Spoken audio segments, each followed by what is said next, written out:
ಕಲಬುರಗಿ ನಗರದ ಶೇಖ್ ರೋಜಾ ಬಡಾವಣೆಯಲ್ಲಿರುವ ಗುರುಶಾಂತ್ ಲಿಂಗೇಶ್ವರ ಆಶ್ರಮದಲ್ಲಿ ಶ್ರಾವಣ ಮಾಸದ ಹಿನ್ನೆಲೆ ಶ್ರೀ ಸಿದ್ಧಾಂತ ಶಿಖಾಮಣಿ 19ನೇ ವರ್ಷದ ಜ್ಞಾನಜ್ಯೋತಿ ಕಾರ್ಯಕ್ರಮಕ್ಕೆ ಅದ್ದೂರಿಯಾಗಿ ಚಾಲನೆ ನೀಡಲಾಯಿತು. ಶ್ರೀ ಸಿದ್ಧಾಂತ ಶಿಖಾಮಣಿ ಪ್ರವಚನ ವೇದಿಕೆ ನೇತೃತ್ವದಲ್ಲಿ ಕಲಬುರಗಿ ನಗರದ ಗಂಜ್ ಪ್ರದೇಶದಲ್ಲಿರುವ ಬ್ಯಾಂಕ್ ಕಾಲೋನಿಯಲ್ಲಿ ಈಶ್ವರ ದೇವಸ್ಥಾನದಲ್ಲಿ ಆಯೋಜನೆ ಮಾಡಲಾಗಿದ್ದ ಸಿದ್ಧಾಂತ ಶಿಖಾಮಣಿ ಜ್ಞಾನಜ್ಯೋತಿ ಕಾರ್ಯಕ್ರಮವನ್ನು ಶ್ರೀನಿವಾಸ ಸರಡಗೆಯ ಡಾಕ್ಟರ್ ರೇವಣಸಿದ್ದ ಶಿವಾಚಾರ್ಯರು ಹಾಗೂ ಗಣ್ಯರು ದೀಪ ಬೆಳಗಿಸುವ ಮೂಲಕ ಉದ್ಘಾಟಿಸಿದರು.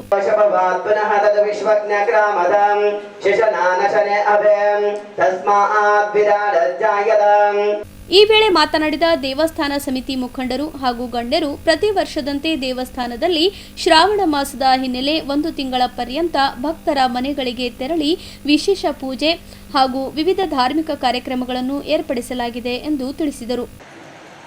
ಇಷ್ಟೆಲ್ಲ ವಯಸ್ಸಾದರೂ ಕೂಡ ಈ ಸಿದ್ಧಾಂತ ಶಿಖಾಮಣಿ ಪ್ರವಚನವನ್ನೇ ಯಾಕೆ ಇವ್ರು ನಡೆಸ್ಕೊಂಡು ಬಂದಾರಂದ್ರೆ, ನಮ್ಮ ವೀರಶೈವ ಲಿಂಗಾಯತ ಧರ್ಮದ ಮೂಲ ಗ್ರಂಥ ಶ್ರೀ ಸಿದ್ಧಾಂತ ಶಿಖಾಮಣಿ. ಆ ಸಿದ್ಧಾಂತ ಶಿಖಾಮಣಿಯಲ್ಲಿ ಬರತಕ್ಕಂಥ ಕೆಲವೊಂದು ವಿಚಾರಗಳನ್ನ ಆಯ್ಕೆ ಮಾಡಿಕೊಂಡಾರ.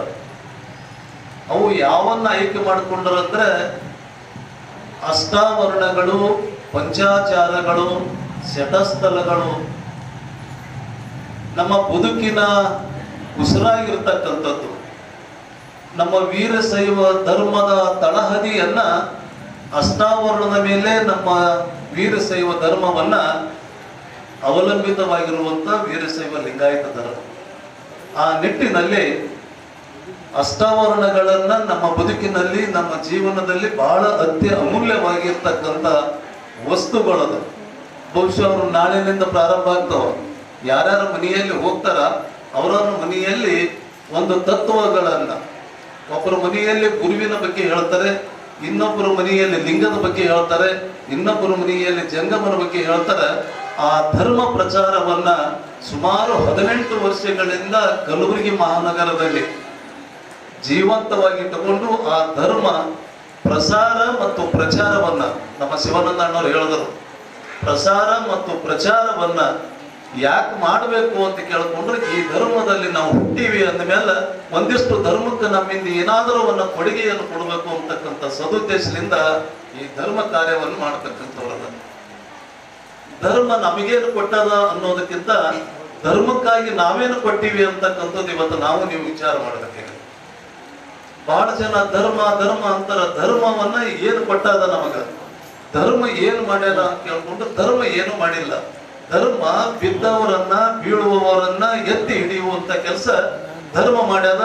ಅಂತ ಧರ್ಮದ ಕಾರ್ಯವನ್ನ ಇವತ್ತು ನಮ್ಮ ಸಿದ್ಧಾಂತ ಶಿಖಾಮಣಿ ಪ್ರವಚನಕಾರರು ಪ್ರತಿ ದಿವಸ ಪ್ರತಿ ಮನೆಗೆ ಹೋಗಿ ಮನೆ ಮನಕ್ಕೂ ಮುಟ್ಟುವಂತ ರೀತಿಯಲ್ಲಿ ಈ ಸಿದ್ಧಾಂತ ಶಿಖಾಮಣಿಯ ತತ್ವ ಸಿದ್ಧಾಂತವನ್ನ ಪ್ರಸಾರ ಮಾಡ್ತಕ್ಕಂಥವ್ರದಾರ. ಆ ನಿಟ್ಟಿನಲ್ಲಿ ಇವತ್ತು ನಿಮ್ಮ ಬ್ಯಾಂಕ್ ಕಾಲನಿಯ ಬಡಾವಣೆಯ ಸಮಸ್ತ ದೈವದವರು ಸಿದ್ಧಾಂತ ಶಿಖಾಮಣಿಯ ಪ್ರವಚನಕ್ಕೆ ಚಾಲನೆಯನ್ನು ಕೊಟ್ಟು, ಇದು ಇನ್ನೂ ಉತ್ತರೋತ್ತರವಾಗಿ ಈ ಪ್ರಚಾರ ಮತ್ತು ಪ್ರಸಾರವನ್ನ ಕಲಬುರಗಿಯೇ ಅಷ್ಟೇ ಸೀಮಿತ ಅಲ್ಲ, ಇಡೀ ಜಿಲ್ಲೆಗೆ ಒಂದು ಪ್ರಸಾರ ಆಗಲಿ ಅನ್ನುವಂತ ಸದುದ್ದೇಶದಿಂದ ಈಶ್ವರನ ಸನ್ನಿಧಾನದಲ್ಲಿ ಇವತ್ತು ಚಾಲನೆ ಕೊಟ್ಟಿರ್ತಕ್ಕಂಥದ್ದು. ಈ ಸಿದ್ಧಾಂತ ಶಿಖಾಮಣಿಯ ಪ್ರಚಾರ ಮತ್ತು ಪ್ರಸಾರ ಆಗ್ಬೇಕು ಅಂತಕ್ಕಂಥ ಒಂದು ವಿಚಾರವನ್ನ ಇಟ್ಕೊಂಡು ಜನನಾಗಿರ್ತಕ್ಕಂಥದ್ದು ಈ ಸಿದ್ಧಾಂತ ಶಿಖಾಮಣಿ ಪ್ರವಚನ ವೇದಿಕೆ. ಕಾಶಿ ಜಗದ್ಗುರುಗಳ ಒಂದು ಇಚ್ಛೆಯಂತೆ ಮತ್ತು ನಮ್ಮ ಕಡಗಂಚಿಯ ಪರಮ ಪೂಜ್ಯ ವೀರತಪಸ್ವಿ ವೀರಭದ್ರ ಶಿವಾಚಾರ್ಯರ ಒಂದು ನೇತೃತ್ವ ಮತ್ತು ಅವರ ಘನ ಆಶೀರ್ವಾದದಿಂದ ಈ ಸಂಸ್ಥೆ 18 ವರ್ಷಗಳಿಂದ ಈ ಧರ್ಮದ ಕೆಲಸವನ್ನ ಮಾಡ್ತಾ ಬಂದಿದೆ. ನಮ್ಮ ವೀರಶೈವ ಧರ್ಮದ ಧರ್ಮಗ್ರಂಥ ಏನಿದೆ ಸಿದ್ಧಾಂತ ಶಿಖಾಮಣಿ, ಅದರ ತತ್ವಗಳನ್ನ ಮನೆಗಳಿಗೆ ಮುಟ್ಟಿಸಬೇಕು ಅಂತಕ್ಕಂಥ ಒಂದು ವಿಚಾರವನ್ನ ಇಟ್ಕೊಂಡು ನಾವು 18 ವರ್ಷಗಳಿಂದ ಎಲ್ಲರ ಒಂದು ಸಹಕಾರದಿಂದ, ಮಾರ್ಗದರ್ಶನದಿಂದ ಈ ಕಾರ್ಯಕ್ರಮ ನೆರವೇರ್ತಾ ಬರ್ತಾ ಇದೆ. ಎಲ್ಲ ಪೂಜ್ಯರ ಒಂದು ಆಶೀರ್ವಾದ, ಅವರೆಲ್ಲರ ಒಂದು ನಮಗೆ ಒಂದು ಬೆಂಬಲ ಇದೆ, ಅವರೆಲ್ಲರ ಆಶೀರ್ವಾದ ಇದೆ, ಮಾರ್ಗದರ್ಶನ ಇದೆ. ಆ ಮಾರ್ಗದರ್ಶನದಲ್ಲಿ ನಾವು ಈ ಕಾರ್ಯಕ್ರಮವನ್ನ ಸತತವಾಗಿ ಮಾಡಿಕೊಂಡು ಬರ್ತಾ ಇದ್ದೇವೆ. ತಡಗಿ ಅಪ್ಪವರು ಸಹಿತ ಪ್ರತಿ ವರ್ಷ ನಮ್ಗೆ ಯಾವಾಗಲೂ ಸಿದ್ಧಾಂತ ಶಿಖಾಮಣಿ ಕಾರ್ಯಕ್ರಮದಲ್ಲಿ ಎಲ್ಲೇ ಏನೇ ಕಾರ್ಯಕ್ರಮ ಇದ್ದಕ್ಕಾದ್ರೂ ಯಾವಾಗಲೂ ಬಂದು ನಮಗೆ ಆಶೀರ್ವಾದವನ್ನ ಮಾಡ್ತಾ, ನಮ್ಮೆಲ್ಲರಿಗೂ ಮಾರ್ಗದರ್ಶನವನ್ನ ಮಾಡ್ತಾ, ನಮ್ಗೆ ಬೆಂತರ್ತಾ ಈ ಕಾರ್ಯಕ್ರಮಕ್ಕೆ ಸುರಕ್ಷೆಯಾಗಿ ಇದ್ದಾರೆ ಯಾವಾಗಲೂ. ಇದೇನು ನಮ್ಮ ಧರ್ಮದ ಒಂದು ಪ್ರಸಾರ ಆಗ್ಬೇಕು ಅಂತಕ್ಕಂಥ ಒಂದು ಮಹತ್ವಾಕಾಂಕ್ಷೆ ಏನಿದೆಯಲ್ಲ, ಇವತ್ತು ಬಹಳ ಪ್ರಮುಖವಾಗಿದೆ ಅಂತಕ್ಕಂಥದ್ದು ನಾವೆಲ್ಲರೂ ಇವತ್ತು ಮನನ ಮಾಡ್ಕೊಳ್ಬೇಕಾಗಿದೆ. ಯಾಕಂದ್ರೆ ವರ್ಷಗಳಿಂದ ಅವರ ಟೀಮ್ ಟೋಟಲ್ ಎಲ್ಲರೂ ಸೇರಿ ಸುಮಾರು ಒಂದು ಸಮಾಜಕ್ಕೆ ಒಂದು ಒಳ್ಳೆ ಸಂದೇಶ ಕೊಡಬೇಕು, ಸಮಾಜಕ್ಕೆ ಒಂದು ಒಳ್ಳೆ ಕೆಲಸ ಮಾಡಬೇಕು ಅಂತಂತೇಳಿ ಯಾವುದೇ ಆಸೆ, ಯಾವುದು ಸ್ವಾರ್ಥ ಯಾವುದೇ ಇಲ್ಲದೆ ಪ್ರತಿ ವರ್ಷ 90 ವರ್ಷಗಳ ಕಾಲ ಇದು ಸಾಮಾನ್ಯ ಕೆಲಸ ಅಲ್ಲ, ಹಾಗೂ ಅದು ಒಂದಿನ ಕೆಲಸ ಅಲ್ಲಿದು. ಪ್ರತಿ ವರ್ಷ 30 ದಿನ, ಶ್ರಾವಣ ಮಾಸದಲ್ಲಿ 30 ದಿನ ನಡೆಸ್ಕೊಂಡು ಹೋಗುವಂತ ಇದೊಂದು ಕಾರ್ಯಕ್ರಮ. ಒಂದಿನ ಮಾಡಿದ್ರೆ ಆಯ್ತು, ಇವತ್ತು ಕಾರ್ಯಕ್ರಮ ಮನೆ ಕೆಲಸ ಬಿಟ್ಟು ಇವತ್ತು ಮಾಡೋ ಸಮಸ್ಯೆ ಯಾಕಂತ ಅವ್ರು ಸುಮಾರು ಒಂದು ತಿಂಗಳ ಕಾಲ ಪ್ರತಿ ಮನೆ 30 ಮನೆಗೆ ಹೋಗಿ ಒಂದು ಒಳ್ಳೆ ಕಾರ್ಯಕ್ರಮ ನಡೆಸ್ಕೊಟ್ಟು, ಒಳ್ಳೆ ಸಂದೇಶ ಕೊಟ್ಟು, ಒಳ್ಳೆ ಮಾತುಗಳನ್ನು ಹೇಳಿ ಇಂಥ ಒಂದು ಕಾರ್ಯಕ್ರಮ ಮಾಡ್ತಾರಲ್ಲ, ಬಹಳ ಖುಷಿ ಆಗ್ತದ. ಅವ್ರ ಬಗ್ಗೆ ಎಷ್ಟು ಹೆಮ್ಮೆ ಪಟ್ಟರು ಹೋದ, ಎಷ್ಟು ಸಂತೋಷ ಪಟ್ಟರು ಕಮ್ಮಿ ಇದೆ. ಎಷ್ಟು ಅದಕ್ಕೆ ಒಂದು ಯಾವತ್ತೂ ಅವರ ಸ್ವಾರ್ಥ ಇಲ್ಲದೆ ಇದು ಪ್ರತಿ ವರ್ಷ ಅವ್ರ ಕಾರ್ಯಕ್ರಮ ಮಾಡ್ತಾ ಇದ್ದಾರೆ. ಹಾಗೂ ಇಂಥ ಒಂದು ಕಾರ್ಯಕ್ರಮ ಮಾಡೋದ್ರಿಂದ ಒಂದು ಸಮಾಜಕ್ಕೆ ಒಂದು ಒಳ್ಳೆ ಪ್ರೀತಿ ಬಾಂಧವ್ಯ ಮೂಡುವಂತ ಕಾರ್ಯಕ್ರಮ ಇದು. ದಿನ ಬೆಳಗಾದ್ರೆ ನಮ್ಮ ಕೆಲಸದಲ್ಲಿ ನಾವು ಬಿಜಿ, ನಮ್ಮ ಕೆಲಸದಲ್ಲಿ ನಾವು ಹರ್ಷಣ್ಣವ್ರ ಕೆಲಸದಲ್ಲಿ ಹರ್ಷಣ್ಣವ್ರು, ರಾಯಣ್ಣವ್ರ ಯಾವ್ದಲ್ಲ ಅವ್ರ ಕೆಲಸದಲ್ಲಿ ಅವ್ರ ಬಿಜಿ, ಒಬ್ರಿಗೊಬ್ರು ಕಲಿಲಿಕ್ಕೆ ಆಗಲ್ಲ. ಇಂಥ ಒಂದು ಕಾರ್ಯಕ್ರಮ ಮಾಡೋದ್ರಿಂದ, ಇಂಥ ಒಂದು ವೇದಿಕೆ ಮಾಡೋದ್ರಿಂದ ನಾವು ನೀವು ಎಲ್ಲರೂ ಸೇರಿ ಒಂದು ಪ್ರೀತಿ ಬಾಂಧವ್ಯ ಹಂಚಿಕೊಳ್ಳುವಂತ ಒಂದು ಕಾರ್ಯಕ್ರಮ ಇದಾಗಿದೆ. ಹಾಗೂ ಇವತ್ತು ಸಮಾಜದಲ್ಲಿ ಯಾರಿಗೂ ಬಿಡುವಿಲ್ಲ. ಹಾಗೂ ಏನು ಇವತ್ತು ಬಿಸ್ನೆಸ್ ಎಲ್ಲಿ ಹೋದ್ರೂ ಶಾಂತಿ ಇಲ್ಲ, ಯಾವ ಕ್ಷೇತ್ರದಲ್ಲಿ ಹೋದ್ರೂ ಶಾಂತಿ ಇಲ್ಲ. ಆದ್ರೆ ಇಂಥ ಒಂದು ಕಾರ್ಯಕ್ರಮ ಮಾಡೋದ್ರಿಂದ, ಇಂಥ ಒಂದು ದೇವಸ್ಥಾನದಲ್ಲಿ ಧಾರ್ಮಿಕ ಸಭೆ ಮಾಡೋದ್ರಿಂದ ಇಂಥ ಒಂದು ಶಾಂತಿ ಎಲ್ಲಿ ಸಿಗಲ್ಲ. ಇಂಥ ಕಾರ್ಯಕ್ರಮ ಮಾಡ್ಬೇಕು. ಇಂಥ ಒಂದು ಕಾರ್ಯಕ್ರಮ ಮಾಡಿ ಎಲ್ಲರಿಗೆ ಒಂದು ನೆಮ್ಮದಿ ಕೊಡೋತಾರಲ್ಲ ರಾಜಶೇಖರ್ ಭಟ್ರು, ಬಹಳ ಒಳ್ಳೆಯ ಕೆಲಸ ಅವ್ರು ಮಾಡ್ತಾ ಇದ್ದಾರೆ. ಹಾಗೂ ಇವತ್ತು ಸಮಾಜದಲ್ಲಿ ಸಾಕಷ್ಟು ಜನ ಒಂದು ಮುಖಂಡರಿದ್ದಾರೆ. ಹಾಗೂ ರವಿಶಂಕರ್ ಜಮಾದಾರ್ ಖಾನಿ ಹೆಸರು ಬಹಳಷ್ಟು ಜನ ಇದ್ದಾರೆ.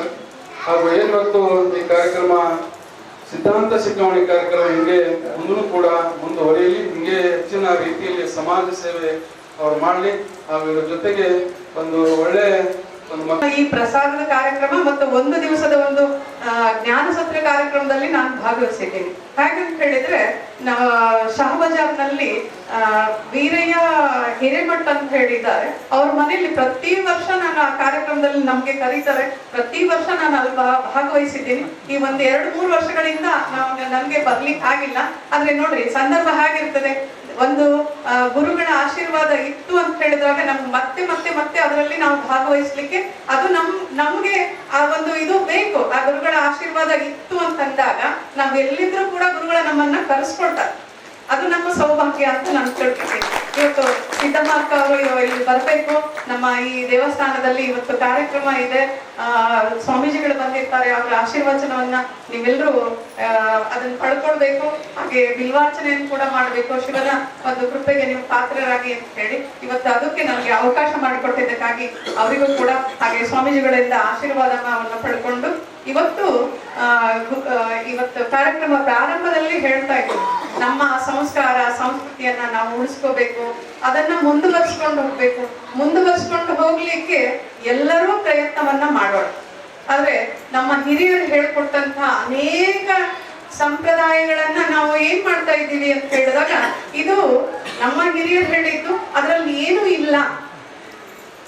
ಎಲ್ಲಾ ಮಕ್ಕಳು ಇವತ್ತು ಕೇಳೋದೇನಂದ್ರೆ ಇದ್ರಲ್ಲಿ ಏನದ, ಯಾಕೆ ಮಾಡ್ತೀವಿ ಅಂತ ಹೇಳಿದಾಗ ತಾಯಂದ್ರಿಗೆ ಹೇಳ್ತಿರ್ತಾರೆ. ಅದನ್ನ ಕೇಳುವಷ್ಟು ಅವರಿಗೆ ಸಮಯ ಇರಂಗಿಲ್ಲ. ಮಕ್ಕಳಿಗೆ ಬೆಳಗ್ಗೆ ಎದ್ದ ತಕ್ಷಣ 6 ಗಂಟೆಗೆ ಎಬ್ಸೋದು, ಟ್ಯೂಷನ್ ಕಳ್ಸೋದು, ಅಥವಾ ಆಟೋನಲ್ಲಿ ಕುಡ್ಸೋದು, ಬಸ್ನಲ್ಲಿ ಕುಡ್ಸೋದು, ಶಾಲೆಗೆ ಕಳ್ಸೋದು. ಈಗ ಶಾಲೆಯಿಂದ ಬಂದ ತಕ್ಷಣ ಇಮಿಡಿಯೇಟ್ ಆಗಿ ಅವ್ರು ಮತ್ತೆ ಯಾವ್ದಾದ್ರು ಕೋಚಿಂಗ್ ಸೆಂಟರ್ ಕಳಿಸೋದು, ಅಥವಾ ಅವರು ಮೊಬೈಲ್ ನಲ್ಲೋ ಅಥವಾ ಟಿವಿನಲ್ಲೋ ಅವರು ವ್ಯಸ್ತ ಆಗಿರ್ತಾರೆ. ನಾವು ಯಾವುದೋ ಒಂದು ಕಾರ್ಯಕ್ರಮದಲ್ಲಿ ಟಿವಿ ಸೀರಿಯಲ್ ನಲ್ಲಿ ನಾವು ವ್ಯಸ್ತ ಆಗಿರ್ತೀವಿ. ಹೀಗಾಗಿ ನಮ್ಮ ಸಂಸ್ಕಾರಗಳನ್ನ ನಮ್ಮ ಮಕ್ಕಳಿಗೆ ಹೇಳ್ಕೊಡ್ಲಿಕ್ಕೂ ನಮ್ಗೆ ಪುರ್ಸೊತ್ತಿಲ್ಲ. ಮಕ್ಕಳ ಪ್ರಶ್ನೆ ಕೇಳಿದಾಗ ನಮಗ ಉತ್ತರ ಹೇಳಲಿಕ್ಕೆ ಗೊತ್ತಿಲ್ಲ. ಅದಕ್ಕೆ ಸುಮ್ಕೊಡು, ನಮ್ಮ ಅಜ್ಜಿ ಮಾಡ್ತಿದ್ರು ಅದಕ್ಕೆ ನಾವು ಮಾಡ್ಲಿಕ್ಕತ್ತೀವಿ ಅಂತ ಹೇಳಿ ಸುಮ್ ಕೊಡಿಸ್ಬಿಡ್ತೀವಿ. ಆದ್ರೆ ಸುಮ್ಮನೆ ಕೂಡಿಸೋದ್ರಿಂದ ಏನಾಗ್ಲಿರ್ತದೆ, ಮಕ್ಕಳಿಗೆ ಅದ್ರ ಬಗ್ಗೆ ಗೊತ್ತಿಲ್ಲದೆ ಇರೋದ್ರಿಂದ ಅದರಲ್ಲಿ ವೈಜ್ಞಾನಿಕ ಕಾರಣಗಳನ್ನ ನಾವು ಅವರಿಗೆ ಹೇಳಿದಾಗ, ಯಾಕೆ ಈ ಹಬ್ಬಗಳನ್ನ ಮಾಡ್ತೀವಿ, ಹಬ್ಬಗಳಿಂದ ನಮ್ಗೆ ಏನಿದೆ, ಆಹಾರ ಪದ್ಧತಿ ಹೇಗಿದೆ, ಶ್ರಾವಣ ಮಾಸದಲ್ಲಿ ನಾವು ಏನೇನು ಊಟ ಮಾಡ್ತೀವಿ, ಶ್ರಾವಣ ಮಾಸದಲ್ಲಿ ಬರ್ತಕ್ಕಂಥ ಹಬ್ಬಗಳಲ್ಲಿ ನಾವೇನು ದೇವರಿಗೆ ನೈವೇದ್ಯವನ್ನ ಕೊಡ್ತೀವಿ, ಯಾವ ಅರ್ಚನೆಯನ್ನು ಮಾಡ್ತೀವಿ, ಯಾಕೆ ಮಾಡ್ತೀವಿ, ಇದನ್ನೆಲ್ಲ ನಾವು ಮಕ್ಕಳಿಗೆ ತಿಳಿ ಹೇಳಿದಾಗ ಮಾತ್ರ ಅವರು ನಮ್ಮ ಒಂದು ಸಂಸ್ಕಾರಕ್ಕೆ ಅವರು ಒಪ್ಕೊಳ್ಳಿಕ್ಕೆ ಸಾಧ್ಯ ಅದ. ಯಾಕೆ ಅಂತ ನೋಡಿ, ಇದು ಸಂಸ್ಕಾರ ಅಂತ ಬಂದಾಗ ನಾವು ಸಂಸ್ಕಾರ ಅನ್ನೋದನ್ನ ನಾವು ಯಾವುದೋ ಒಂದು ಸ್ಕೂಲ್ ನಲ್ಲಿ ಹಾಕಿದ್ದೀನಿ, 1 ಲಕ್ಷ ರೂಪಾಯಿ 2 ಲಕ್ಷ ರೂಪಾಯಿ ನಾನು ಅಲ್ಲಿ ಹಣವನ್ನ ಕೊಟ್ಟಿದ್ದೀನಿ, ಡೊನೇಷನ್ ಕೊಟ್ಟಿದ್ದೀನಿ, ಆಮೇಲೆ ನನ್ನ ಮಗ ಸಂಸ್ಕಾರವಂತ ಆಗ್ತಾನೆ ಅಂತ. ಅದು ಸುಳ್ಳು. ಅವ್ರೇನಿದೆ ಆ ಪರೀಕ್ಷೆಗೆ ಬಂದಂತ ಏನಿದೆ ಅಷ್ಟ್ರ ಮಾತ್ರ ನಮ್ಮ ಮಕ್ಕಳು ಕಲಿತಾರೆ. ಅದರ ಸಂಸ್ಕಾರ ಎಲ್ಲಿ ಕಲಿತಾರೆ ಅಂತಂದಾಗ ಮೊಟ್ಟ ಮೊದಲು ಸಂಸ್ಕಾರ ಕಲಿಯೋದು ತಾಯಿ ಗರ್ಭದಿಂದನೇ ಪ್ರಾರಂಭ ಆಗ್ಬೇಕು. ಯಾವಾಗ ತಾಯಿ ಗರ್ಭದಿಂದ ಸಂಸ್ಕಾರ ಪ್ರಾರಂಭ ಆಗ್ತದೆ ಆವಾಗ ಆ 9 ತಿಂಗಳು ನಾವು ಶಿಕ್ಷಣವನ್ನ ನಮ್ಮ ಮಕ್ಕಳಿಗೆ ಕೊಡ್ತೀವಿ ಗರ್ಭದಲ್ಲಿ, ಅದೇ ಕೊನೆಯವರೆಗೂ ಆ ಶಿಕ್ಷಣ ಎಲ್ಲೂ ಹೋಗಂಗಿಲ್ಲ. ಎಷ್ಟೇ ಎಂಥ ಕೆಟ್ಟ ಜನ ನಮ್ಮ ಪಕ್ಕದಲ್ಲಿ ಕೂತಿದ್ರು ಕೂಡ ನಮ್ಮ ಮಕ್ಕಳು ಆ ಸಂಸ್ಕಾರವನ್ನು ಬಿಟ್ಟು ಹೋಗ್ಲಿಕ್ಕೆ ಸಾಧ್ಯ ಆಗ್ತಿಲ್ಲ. ಅದಕ್ಕೆ ಪ್ರತಿಯೊಬ್ಬ ತಂದೆ ತಾಯಿ ಈ ಸಂಸ್ಕಾರದ ಕಡೆ ಒಂದು ಗಮನ ಕೊಟ್ಟಾಗ, ನಮ್ಮ ಹಿರಿಯರು ಹೇಳಿದ್ದು ಎಷ್ಟು ಸಂಸ್ಕಾರಗಳು ಅಂತ ಹೇಳಿದ್ರೆ 16 ಸಂಸ್ಕಾರಗಳನ್ನ ನಮ್ಮ ಹಿರಿಯರು ನಮ್ಗೆ ಹೇಳ್ಕೊಟ್ಟಿದ್ದಾರೆ. ಸಮಾರಂಭದಲ್ಲಿ ಕಾಂಗ್ರೆಸ್ ಮುಖಂಡರಾದ ನೀಲಕಂಠರಾವ್ ಮೂಲ್ಗೆ, ಸುಮಂಗಲಾ ಚಕ್ರವರ್ತಿ, ಸಿದ್ದಮ್ಮ ಪಾಟೀಲ್, ಜಗದೀಶ್ ಪಸಾರ್, ಮಲ್ಲಿಕಾರ್ಜುನ್ ಮುಕ್ರಂಬಿ, ವಿಶ್ವನಾಥ್ ವಾಗಣಗೇರಿ, ಮಹಾಲಿಂಗಯ್ಯ, ದತ್ತು ವರ್ನಾಳ್, ಶಿವರಾಯ್ ಮೂಲ್ಗೆ, ರಾಜಶೇಖರ್ ಪಾಟೀಲ್, ಮಹಾದೇವಪ್ಪ ಆಲ್ಗುಡ್ಕರ್, ಅಂಬಾರಾಯ್ ಕೋಣೆ, ಶಿವಾನಂದ್ ಬಾಚನಾಳ್, ಚನ್ಮಲ್ಲಯ್ಯ ಹಿರೇಮಠ್, ಬಸಯ್ಯ ಸ್ವಾಮಿ, ಗಂಗಾಧರ ಸ್ವಾಮಿ, ಕೇದಾರ್ನಾಥ್, ಮಲ್ಕಪ್ಗೋಳ್ ಸೇರಿದಂತೆ ಅನೇಕರು ಭಾಗವಹಿಸಿದ್ದರು.